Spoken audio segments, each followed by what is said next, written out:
لله وكفى وسلام على عباده الذين اصطفى أما بعد فأعوذ بالله من الشيطان الرجيم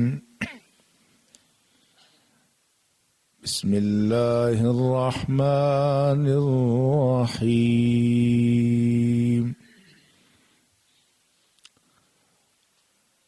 فانكحوا ما طاب لكم من النساء وقال الله تبارك وتعالى في آية أخرى وأنكحوا الأيام منكم صدق الله مولانا العظيم قال الله تبارك وتعالى في شأن حبيبه الكريم إن الله وملائكته يصلون على النبي يا أيها الذين آمنوا صلوا عليه وسلموا تسليما اللهم صل على سيدنا ومولانا محمد وعلى آله وأصحابه أجمعين.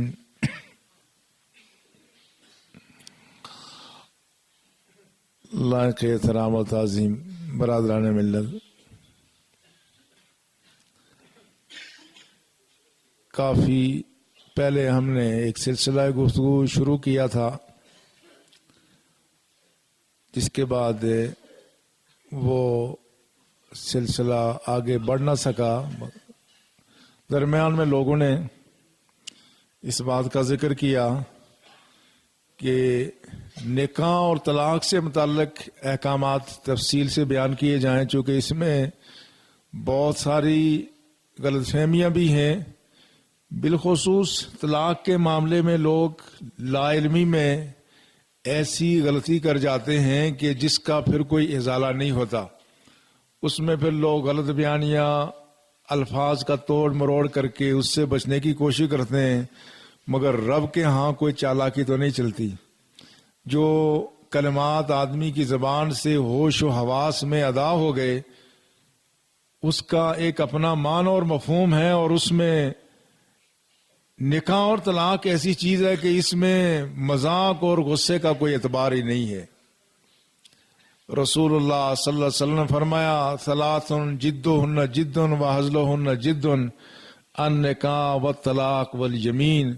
فرمایا تین چیزیں ایسی ہیں کہ جس میں کوئی سنجیدگی سے بات کرے یا مذاق سے بات کرے، شریعت اس کو سنجیدہ ہی لے گی۔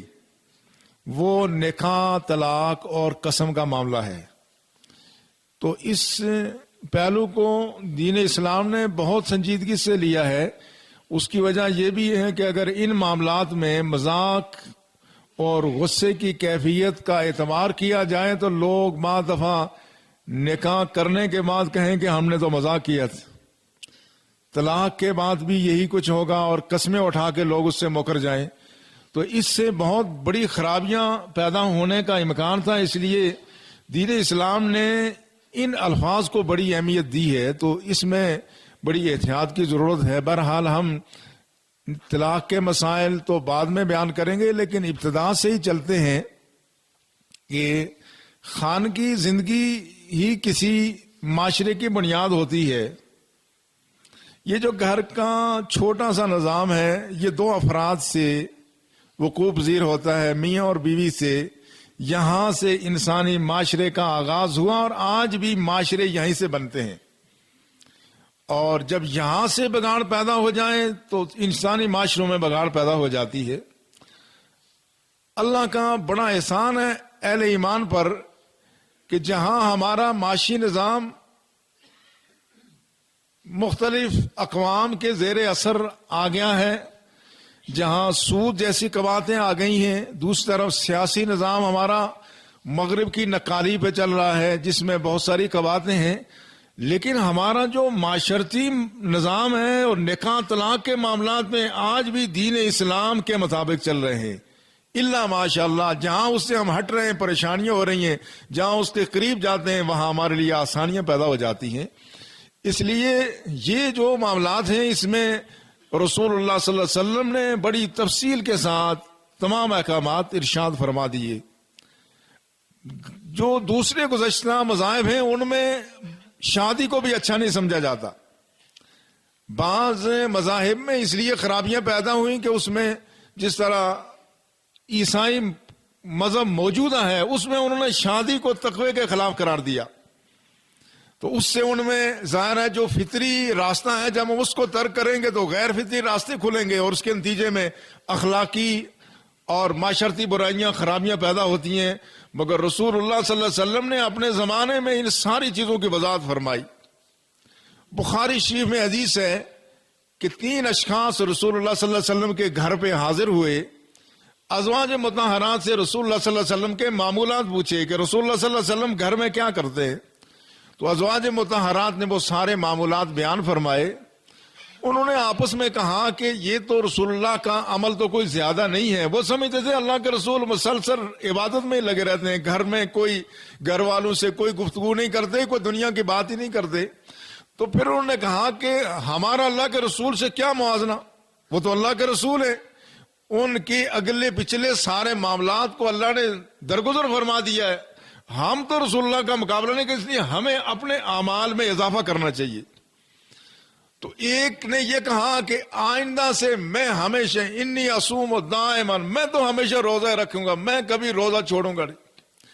دوسرے نے کہا کہ لا اتزوج النساء، انہوں نے کہا کہ میں تو شادی کے قریب نہیں جاؤں گا، میں بس اللہ اللہ ہی کرتا رہوں گا۔ تیسرے نے کہا میں آج کے بعد رات کو سوؤں گا ہی نہیں، میں تو رات بھر عبادت کروں گا۔ ان کا خیال یہ تھا کہ ہمیں اپنی اس مختصر زندگی میں کثرت سے عبادت کر دینی چاہیے اور دنیا کے جمیلوں میں، نکاحوں میں اور گھر آباد کرنے میں نہیں پڑنا چاہیے۔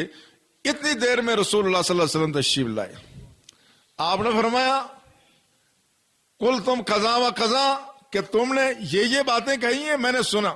آپ نے فرمایا واللہ اما واللہ انی اخشاکم للہ و اتقاکم لا، یاد رکھو میں تم سب سے زیادہ اللہ سے ڈرنے والا ہوں، میں تم سب سے زیادہ تقوی رکھنے والا ہوں۔ وَلَكِنِّي أَصُومُ وَأُفْطِرُ، یاد رکھو میں روزہ بھی رکھتا ہوں اور روزہ چھوڑتا بھی ہوں۔ وَأُصَلِّي وَأَرْقُدُ، میں رات کو نمازیں بھی پڑھتا ہوں مگر رات کو آرام بھی کرتا ہوں۔ وَأَتَزَوَّجُ النِّسَاءَ، میں شادی بھی کرتا ہوں۔ فرمایا فَمَن رَغِبَ عَن سُنَّتِي فَلَيْسَ مِنِّي، فرمایا جس نے میرا راستہ چھوڑ دیا وہ مجھ میں سے نہیں ہے، ہم میں سے نہیں ہے۔ یہ وہ اعتدال تھا رسول اللہ صلی اللہ علیہ وسلم کی ذات گرامی کا کہ یہ ساری چیزیں ہیں۔ اب یہ چیزیں دین سے متصادم نہیں ہیں بلکہ یہ چیزیں عین دین بن جاتی ہیں بشرطے کہ آدمی کی توجہ کا رخ درست ہو۔ اس لیے یہ جو نکاح شادی ہے یہ بھی رسول اللہ صلی اللہ علیہ وسلم نے اس کو اپنی سنت قرار دیا ہے۔ عام حالت میں یہ سنت ہے لیکن بعض حالات میں یہ فقہاء نے لکھا یہ فرض بھی ہو جاتی ہے۔ فرض کیسے ہے؟ جس شخص کو گناہ میں پڑنے کا کبھی امکان اور خطرہ ہے اس کے لیے شادی فرض ہو گئی، جس کے پاس شادی کے وسائل اور ذرائع موجود ہیں، سرمایہ موجود ہے اور شادی کے لیے اخراجات کا انتظام ہے، اور اس کو اس بات کا اندیشہ ہے کہ اگر میں نے شادی نہ کی میں برائی کا شکار ہو جاؤں گا، وہ تاخیر کرے گا، گنہگار ہوگا، اس پر شادی کرنا سنت نہیں فرض ہو گیا ہے۔ ہاں جو آدمی حالت اعتدال میں اس کے لیے شادی کے معاملات سنت ہیں، لہذا رسول اللہ صلی اللہ علیہ وسلم نے اس کے لیے فرمایا فی بدء احدکم صدقہ، فرمایا یہ میاں بیوی کے اپنے ازواجی تعلقات میں بھی نیکی کا پہلو ہے، اس لیے کہ فرمایا ہن لباس لکم وانتم لباس لہن، تم ان کا لباس ہو وہ تمہارا لباس ہے، وہ تمہارے لیے پردے کا انتظام ہے تم ان کے لیے پردے کا انتظام ہو، وہ لباس کی طرح سے وہ تمہاری حفاظت کرتی ہیں تم ان کی حفاظت کرتے ہو۔ لہذا یہ نکاح کے معاملات کو رسول اللہ صلی اللہ علیہ وسلم نے اس کو سنت قرار دے کر کے اور اس میں ثواب کا پہلو آپ نے بیان فرمایا، لہذا دین اسلام نے نکاح کے معاملے کو انتہائی آسان رکھا ہے، انتہائی آسان رکھا، اور اس میں اس بات کا خیال رکھا ہے کہ نکاح کے معاملے میں، شادی کے معاملات میں چیزوں کو آسان بھی رکھا جائے اور ایسا اہتمام کیا جائے کہ یہ شادی کا بندھن ٹوٹنے نہ پائے۔ اس لیے رسول اللہ صلی اللہ علیہ وسلم نے طلاق کو ابغض الحلال، سب سے زیادہ حلال چیزوں میں سب سے زیادہ بری چیز طلاق کو قرار دیا ہے۔ لہذا وہ ساری چیزیں جو طلاق کا باعث بن سکتی ہیں، وہ سارے معاملات جس میں خاندان بکھر سکتے ہیں، وہ ساری چیزیں جس میں میاں بیوی کے درمیان غلط فہمی پیدا ہو سکتی ہے، دین اسلام نے اس کے بارے میں خاص احکامات عنایت فرمائے ہیں، جو آج کے مغرب کے جدید معاشرے میں بھی وہ چیزیں موجود نہیں جو دین اسلام نے عطا فرما لی۔ اس میں بنیادی چیز کیا ہے؟ بنیادی چیز یہ ہے کہ رضا شامل ہونی چاہیے۔ قرآن نے کہا فَانكِحُوا مَا طَابَ لَكُمْ، تم شادی کرو جیسے تمہیں پسند ہو، اپنی پسند کی شادی اس کو کہتے ہیں، اپنے پسند کی شادی، البتہ اس میں اس کا معیار دین نے مقرر کیا۔ تنکح المرأة، فرمایا 4 بنیادوں پر عورتوں سے شادی کو ترجیح دی جاتی ہے، لمالہا و حسبہا و جمالہا ولدینہا، فاظفر ذات الدین۔ کہاں بعض لوگ خوبصورتی کی وجہ سے شادی کرنا پسند کرتے ہیں، بعض ان خواتین سے شادی کرنا پسند کرتے ہیں جن کا خاندان زیادہ قابل احترام ہو، بعض ان سے شادی کرنا پسند کرتے ہیں کہ جن کا حسب و نسب اچھا ہو، بعض ان سے شادی کرنا چاہتے ہیں جن کے پاس مال ہو، لیکن بعض ان سے شادی کرنا چاہتے ہیں جن کے پاس دین ہو۔ فرمایا فاظفر بذات الدین، تم نے دینداری کو اختیار کرنا ہے۔ جہاں معیار ہو، اگر ساری چیزیں حسن و جمال بھی ہے، کنبہ بھی ہے، قبیلہ بھی ہے، ساتھ دین بھی ہے تو سبحان اللہ، لیکن اگر کوئی چیز کم ہو تو دین کو پہلی ترجیح دینا۔ اس لیے رسول اللہ صلی اللہ علیہ وسلم نے فرمایا میں حسن و جمال کی وجہ سے عورتوں سے شادی نہ کروں، یہ حسن و جمال ہلاکت کا باعث بن سکتا ہے، اور محض پیسے کی خاطر شادی نہ کرو، یہ پیسہ عورتوں کو سرکش نافرمان بنا سکتا ہے۔ اور فرمایا اگر تم نے شادی کرنی ہے تو یہ دین کو ترجیح دو، جو کہ اس کی وجہ سے تمہارے اندر دینداری ہوگی اور تو تمہاری شادی کا رشتہ زیادہ کامیاب ہوگا۔ لہذا رسول اللہ صلی اللہ علیہ وسلم نے اس بات کو جہاں ترجیح دی ہے، لڑکی بھی اس میں اس کا مال نہ دیکھا جائے بلکہ اس کا دین دیکھا جائے، اور لڑکوں میں بھی اس بات کا خیال رکھا جائے، محض بڑا کنبہ قبیلہ دیکھنا یا نوکری دیکھنا، اس بات کا خیال نہ رکھنا کہ یہ آدمی کتنا بڑا حرام خور ہے۔ یہ ہمارے معاشرے میں ہو رہا ہے، یہاں کوٹھیاں، بنگلے، بینک بیلنس دیکھا جاتا ہے، مگر یہ نہیں دیکھا جاتا یہ کوٹھیاں بنی کہاں سے ہیں، یہ بینک بیلنس آیا کہاں سے ہے، یہ پیسہ کہاں سے آیا ہے۔ کیا آپ کو اگر پتا ہو کہ فلاں شخص وہ ہیپاٹائٹس کا مریض ہے، فلاں شخص متعدی بیماری کا مریض ہے، تو کیا وہاں کوئی آدمی اپنی بہن بیٹی کا رشتہ کرنا پسند کرے گا؟ نہیں کریں گے کہ بیمار ہے، بیمار کے ساتھ جب یہ رہے گی تو یہ بھی بیمار ہو جائے گی۔ تو جس طرح یہ جسمانی بیماریاں، اسی طرح سے روحانی اخلاقی بیماریاں ہیں۔ جس آدمی کا پیسہ حلال کا نہیں ہے، اس کے گھر میں جانے والی بیٹی وہ کس طرح سے حرام سے بچ سکتی ہے؟ یہ سارا سلسلہ حرام کی خوراک سے آگے سلسلہ سارا خراب ہو جاتا ہے۔ لہذا رسول اللہ صلی اللہ علیہ وسلم نے جو ترجیح دی ہے وہ دین کو دی ہے، خواہ کوئی آدمی بہت زیادہ پیسے والا نہ بھی ہو۔ بخاری شریف کی حدیث ہے، رسول اللہ صلی اللہ علیہ وسلم تشریف فرما تھے، ایک آدمی سامنے سے گزرا، پیسے والا تھا، صحابہ سے پوچھا تمہارا کیا خیال ہے؟ عرض کہ یا رسول اللہ یہ وہ شخص ہے، یہ کہیں بھی رشتہ مانگے گا اس کو رشتہ مل جائے گا، یہ کہیں سفارش کرے گا اس کی سفارش مان لی جائے گی، اور فرمایا یہ جو بات کہے گا لوگ اس کی بات پر کان دھریں گے۔ اس پہ رسول اللہ صلی اللہ علیہ وسلم خاموش ہو گئے۔ پھر کچھ دیر بعد ایک دوسرا شخص گزرا، مفلس تھا، کلاش تھا، اس کے بارے میں پوچھا کہ کیا خیال ہے؟ عرض کیا یا رسول اللہ یہ جہاں بھی رشتہ مانگے گا اس کو تو کوئی رشتہ نہیں دے گا، اور یہ اگر کسی کے حق میں سفارش کرے گا اس کی سفارش کون مانے گا، اور اگر یہ کوئی بات کرے گا اس کی بات کوئی نہیں سنے گا۔ فرمایا اس فقیر اور اس امیر کے درمیان جو فاصلہ ہے، قدر و قیمت اتنی ہے کہ اس فقیر کی قیمت اتنی ہے کہ اگر ساری دنیا کا سونا چاندی جمع کر دیا جائے تو پھر بھی اس کے برابر نہیں ہوتا۔ اس کا مطلب یہ ہے کہ آدمیوں کو ناپنا، یہ پیسے کی بنیاد پہ آدمی کو نہیں ناپنا چاہیے، بلکہ اس کی اخلاق کردار کی بنیاد پر ناپا جائے، تاکہ وہ رشتے ہمیشہ دوام کی شکل اختیار کریں۔ تو بنیادی چیز دین ہے، جہاں دین نہیں ہے وہاں بے شمار خرابیاں پیدا ہوتی ہیں اور آپس میں جدائیاں جلدی ہو جاتی ہیں۔ اس لیے رسول اللہ صلی اللہ علیہ وسلم نے ایک تو اس بات کی ترجیح دی، دوسری اس بات کی ترجیح کہ آپس میں شادی سے پہلے کوئی نہ کوئی ایک دوسرے کے بارے میں معلومات ہو جائے۔ آپس میں معلومات حاصل کرنا یہ بھی دین کے خلاف نہیں ہے، دین میں اس میں اتنی نرمی پیدا کی گئی ہے، چونکہ مدعا کیا ہے، شادی ہو تو یہ ہمیشہ قائم و دائم رہے، یہ طلاق پر منتج نہ ہو۔ تو پھر اس کے لیے رسول اللہ صلی اللہ علیہ وسلم نے جو ہمیں اسوہ حسنہ دیا، جو ضابطہ دیا، اس میں اس بات کی بہت گنجائش رکھی گئی۔ عام اصول کیا ہے؟ قرآن کی صریح آیت ہے، قُل لِّلْمُؤْمِنِينَ یغضوا من ابصارهم ویحفظوا فروجهم، یا رسول اللہ مومنوں کو حکم دے دیں کہ کوئی بھی غیر محرم ان کے سامنے آئے تو اپنی نظروں کو جھکا لیں، اپنی شرمگاہوں کی حفاظت کریں۔ وَقُل لِّلْمُؤْمِنَاتِ یغضضن من ابصارهن ویحفظن فروجهن، اور آپ مومن عورتوں کو بھی یہ حکم دیں کہ وہ بھی اپنی نگاہوں کو نیچے کریں۔ تو اصول اور ضابطہ کیا ہے؟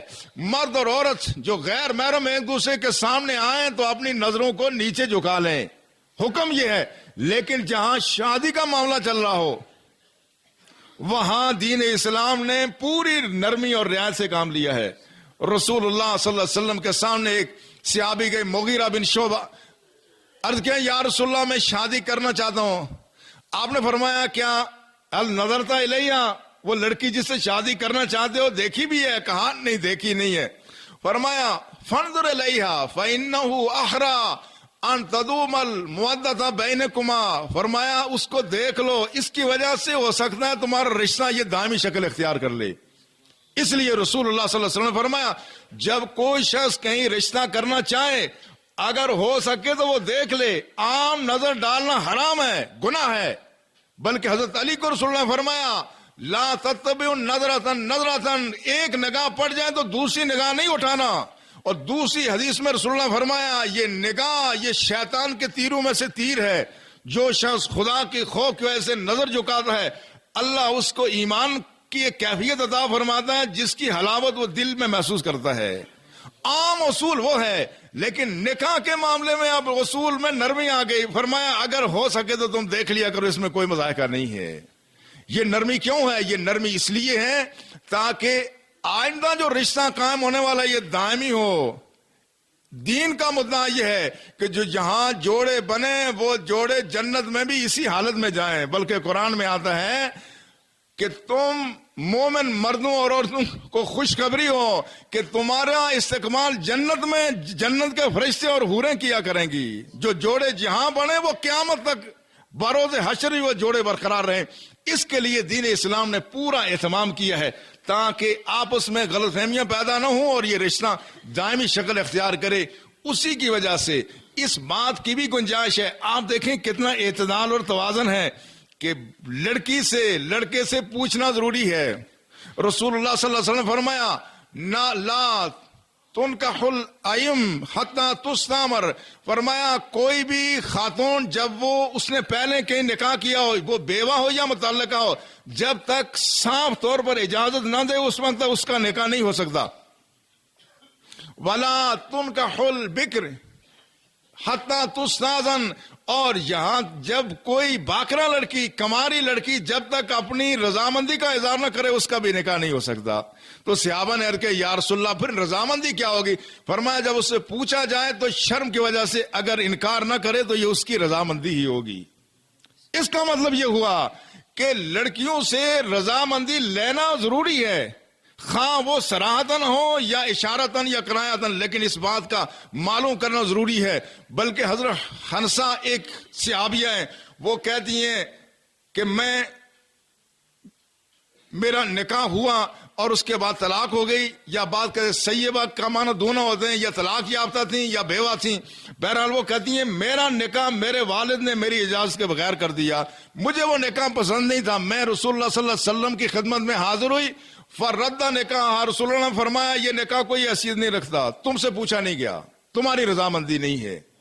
ایک طرف یہ ہے کہ لڑکی کی رضامندی لی جائے، مگر ساتھ یہ بھی رسول نے فرمایا لا نکاح الا بولی، ولی کے بغیر کوئی نکاح نہیں ہوتا. لا نکاح الا بولی، ولی کے بغیر کوئی نکاح نہیں ہوتا. کیا مطلب ہے؟ یعنی یہ بھی فرمایا کہ جو خاتون جو طلاق یافتہ ہو یا بیوہ ہو وہ خود زیادہ مستحق ہے اپنا نکاح کرنے کی، مگر ساتھ ہی ساتھ اخلاقی اصول اور ضابطے بھی ہیں. فرمایا لا نکاح الا بولی، ولی کے بغیر کون سا نکاح ہوتا ہے؟ کیوں؟ اس لیے کہ تاکہ ایک طرف اجازت بھی ہو مگر دوسری طرف بغاوت بھی نہ ہو. دونوں چیزوں کے درمیان کتنا اعتدال ہے. مغرب کا معاشرہ اس عظمت کو کہاں پہنچ سکے گا؟ ایک طرف یہ اجازت ہو مگر بغاوت نہ ہو، والدین کی اجازت ہو بغاوت نہ ہو. اس کا نتیجہ کیا ہوگا؟ اس کا نتیجہ یہ ہوگا کہ یہ رشتہ دائمی شکل اختیار کرے گا. میں آگے چلنے سے پہلے، آج چونکہ ہمارا اس مہینے کا پہلا جمعہ ہے، لہذا میں اندر حال میں لیاقت خان صاحب، برآمدے میں حافظ رومان رشید، اوپر حال میں پٹھان سلطان خان صاحب اور آخری چھت میں محمد نصیر خان صاحب سے گزارش کروں گا کہ وہ تعمیر مسجد کے سلسلے میں آپ کے پاس سے چندے کے لیے حاضر ہوں. تو میں عرض یہ کر رہا تھا کہ اس میں بہت بڑا اعتدال اور توازن ہے.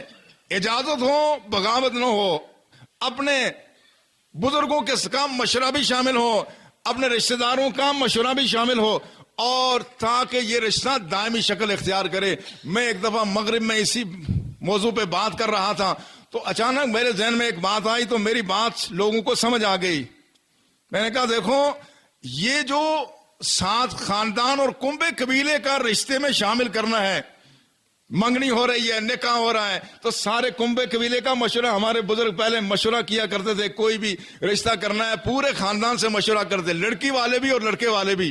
اس کے بھی بڑے فوائد ہیں. اس میں جہاں آپس میں محبتیں بڑھتی ہیں، جہاں آپس میں الفتیں بڑھتی ہیں، وہاں کبھی مشکل وقت آ جائے تو پھر یہ اس مشکل وقت میں لوگ ایک دوسرے کے پاس کھڑے بھی ہوتے ہیں.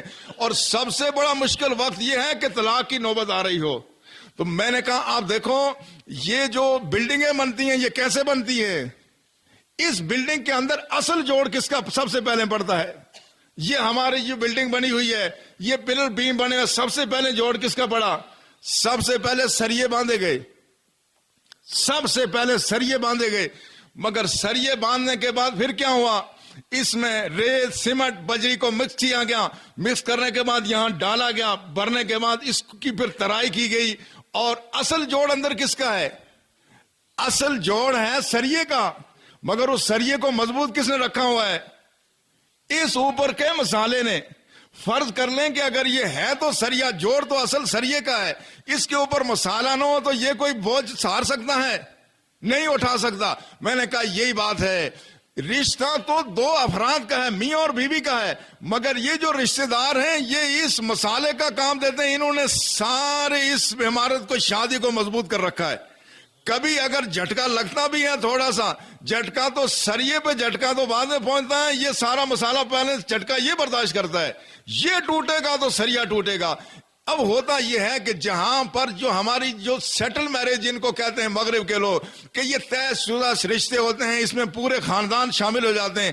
ہم کہتے ہیں خاندان شامل ہوتے ہیں تو جب کبھی ناراضگی پیدا ہوتی ہے تو سارا ایک خاندان شامل ہو جاتے ہیں ناراضگی دور کرنے میں. وہاں کیا ہے؟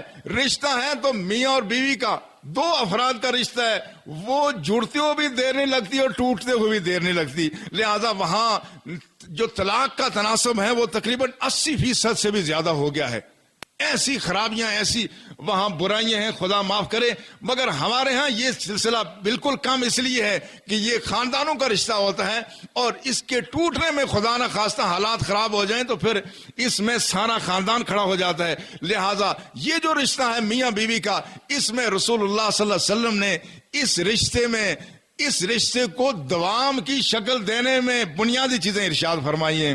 فرمایا خیرکم لأہلی. ایک تو جب رشتہ قائم ہو جائے پہلے دیکھ بھال کے رشتہ کرو، اور اس کے بعد دیکھ بھال کے رشتہ کرنے کے بعد پھر ایک دوسرے کے ساتھ مروت اور محبت کا برتاؤ کرو. قرآن نے کہا وعاشروہن بالمعروف، ان عورتوں کے ساتھ بہت اچھی طریقے سے برتاؤ کرو. ان کرہتموہن فعسیٰ ان تکرہوا شیئا ویجعل اللہ فیہ خیرا کثیرا. مردوں دیکھنا کہ تمہارے گھر میں کوئی اگر لڑکی بیاہ کر کے آتی ہے تو تم اس کی ہر بات پر تنقید کی نظر سے نہیں دیکھنا. ہو سکتا ہے تمہیں اس کی کوئی بات اچھی نہ لگے, وَيَجْعَلُ اللَّهُ فِيهِ خَيْرًا كَثِيرًا, اور اللہ اسی عورت کے ذریعے سے تمہیں خیر کثیر عطا فرما دے. صرف ایک بات کو نہیں دیکھنا. کسی بھی شخص میں مکمل انسان کون ہو سکتا ہے؟ اللہ کے انبیاء کے علاوہ کوئی آدمی مکمل نہیں ہو سکتا.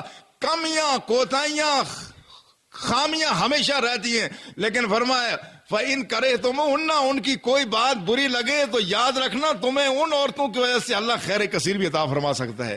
لہذا یہ برائی, خامیوں, کوتاہیوں پہ صرف نظر کرنے کے لیے رسول اللہ صلی اللہ علیہ وسلم فرمایا, اور فرمایا تم میں سے بہتر شخص وہ ہے جو اپنے گھر میں بہتر ہے. سماجی زندگی میں ہم اسٹیج پہ آ کر کے, دفتر میں تو سارے ہی اچھے ہو جاتے ہیں, سب سے اچھا انسان وہ ہے جو اپنے گھر کی چار دیواری میں اچھا ہے. جو شخص اپنے اہلیہ کے ساتھ, اپنی بیوی بچوں کے ساتھ اچھا ہے, والدین کے ساتھ اچھا ہے, فرمایا تم میں سے سب سے بہتر شخص وہ ہے. لہذا جب یہ رشتہ قائم ہو جائے تو پھر اس رشتے میں جہاں کہیں اس میں کوئی خرابیاں پیدا ہوں, سب کو نظر انداز کرنے کی ضرورت ہے. اللہ ہمیں اس کی توفیق عطا فرمائے. یہ ہمارا موضوع تو جاری رہے گا.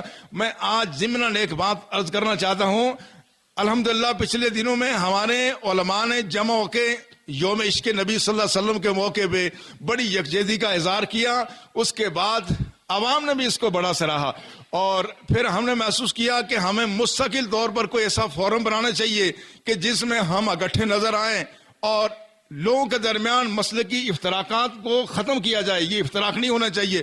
تو پھر ہم نے ایک مجلس تحفظ ناموس رسالت تشکیل دی. اس میں سارے علماء نے شرکت کی. پچھلا اجلاس ہماری مسجد میں ہوا تھا, اور اب اس کے بعد کل اجلاس اوپر بڑی مرکزی مسجد میں وہاں ہونے والا ہے, جس میں ہم ایسے لائے عمل طے کر رہے ہیں کہ جس میں جو فقہی اور ہماری مسلکی اختلافات ہیں ان کو نہ ابھارا جائے اور آپس میں نفرت کی فضا نہ پیدا کی جائے. اس پر الحمدللہ بڑی پیش رفت ہو رہی ہے. اللہ ان علماء کو جزائے خیر عطا فرمائے. مفتی عبدالخالق صاحب کا بڑا رول ہے, اور ہمارے مولانا سعید صاحب کا اس میں بڑا کردار ہے, جماعت الدعوہ کا بھی بڑا کردار ہے. مگر درمیان میں انتظامیہ کوئی ڈنڈی مار رہی ہے. میں نے ان کو سمجھانے کی کوشش کی کہ تمہارا کام یہ ہے تم غیر جانبدار رہو, تم ایسے معاملات میں مداخلت نہ کرو. ہر ایک مسلک میں انتشار پسند لوگ بھی ہوتے ہیں, شر پسند بھی ہوتے ہیں. شر پسندوں کی سرپرستی انتظامیہ کو نہیں کرنی چاہیے. میں نے ان سے کئی دفعہ کہا کوئی بھی شخص دوسرے کے مذہبی معاملات میں مداخلت کرتا ہے, تمہارا کام یہ ہے کہ تم مداخلت سے اس کو باز رکھو. اور جو آدمی اپنا کوئی کسی انداز سے کوئی اپنا طریقہ اختیار کر کے وہ عبادت کرتا ہے, اس کو پوری طرح سے آزادی ہونی چاہیے.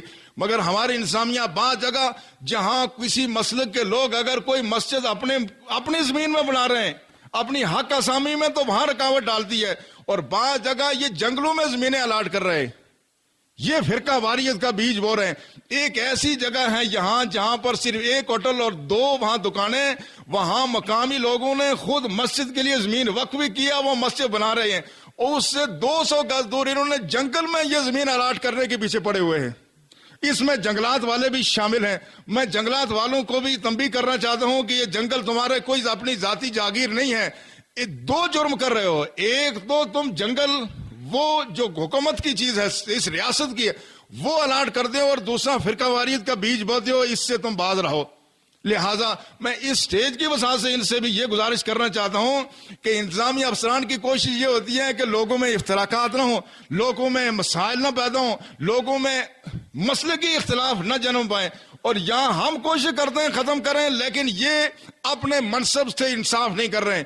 اس لیے میں ان کو یہ گزارش کرنا چاہتا ہوں کہ جو آپ کا منصب ہے آپ اس پہ رہیں.